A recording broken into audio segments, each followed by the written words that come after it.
വചനമൊഴി April 25. വചനഭാഗം 2 Timothy 4:6-18, മർക്കോസിന്റെ സുവിശേഷം 16:15-20. സുവിശേഷകനായ വിശുദ്ധ മർക്കോസിനെ പ്രത്യേകമായി അനുസ്മരിക്കുന്ന ദിവസമാണ് ഇന്ന്. മർക്കോസിന്റെ സുവിശേഷത്തിലെ അവസാന വാക്യങ്ങളാണ് ഇന്ന് നാം വിശുദ്ധ കുർബാന മധ്യേ ശ്രവിക്കുന്നത്. സകല സൃഷ്ടികളോടും സുവിശേഷം പ്രസംഗിക്കണം എന്ന സന്ദേശമാണ് ഇന്ന് സുവിശേഷം നൽകുന്നത്.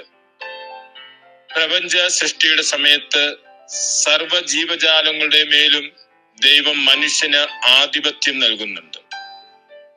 അത് സർവ ജീവജാലങ്ങളെയും മനുഷ്യൻ സംരക്ഷിക്കുന്നതിനും പരിപാലിക്കുന്നതിനും മറ്റു മനുഷ്യരെ തന്നെ പോലെ തന്നെ കരുതുന്നതിനും വേണ്ടിയാണ്. അതായത് മനുഷ്യൻ സർവ സൃഷ്ടികൾക്കും സുവിശേഷമാകണം എന്നതായിരുന്നു ദൈവഹിതം.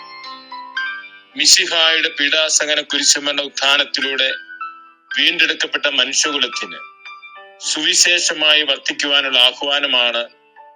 മിശിഹായുടെ പ്രേക്ഷിത ദൗത്യം തുടരുവാനുള്ള കടമയാണ് മിശിഹായുടെ അനുയായികൾക്കുള്ളത് എന്ന സന്ദേശമാണ് ഇന്ന് തിരുവചനം നൽകുന്നത്.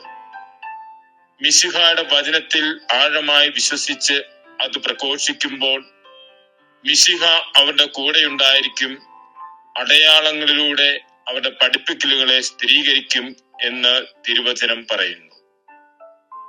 പൗലോസ്ലീഹ തിമോത്തിയോസ് എഴുതിയ കത്തിൽ പറയുന്നത് ജീവിതം ഒരു ബലിയായി അർപ്പിക്കാനുള്ളതാണ്. അതിന്റെ ലക്ഷ്യം നിത്യതയുടെ കിരീടം നേടുക എന്നതാണ്. തന്റെ ശുശ്രൂഷയിൽ സഹകാരിയായിരുന്ന മർക്കോസിനെ കുറിച്ച് ലേഖനത്തിൽ സൂചിപ്പിക്കുന്നുണ്ട്. വിശുദ്ധ പത്രോസിന്റെ കൂടെയും പൗലോസിന്റെ കൂടെയും പ്രേക്ഷിത ദൗത്യം നടത്തിയിരുന്ന ആളാണ് വിശുദ്ധ മർക്കോസ്. ആദ്യ സുവിശേഷം എഴുതിയ വ്യക്തി വിശുദ്ധ മർക്കോസ് ആണ്. ദൈവപുത്രനും മനുഷ്യപുത്രനുമായ ഈശോയെ കുറിച്ച് ആദ്യം സുവിശേഷം എഴുതിയ മർക്കോസിനെ തിരുസഭ അനുസ്മരിക്കുന്ന ഇന്ന് നമ്മുടെ വാക്കുകളിലൂടെയും പ്രവൃത്തികളിലൂടെയും നാം ആയിരിക്കുന്ന സാഹചര്യങ്ങളിൽ സുവിശേഷമായി മാറുന്നതിന് നമുക്ക് പരിശ്രമിക്കാം. അതിനുള്ള ദൈവകൃപ നമുക്ക് പ്രാർത്ഥിക്കാം. മിശിഹ നമ്മെ അനുഗ്രഹിക്കട്ടെ. ആമേൻ.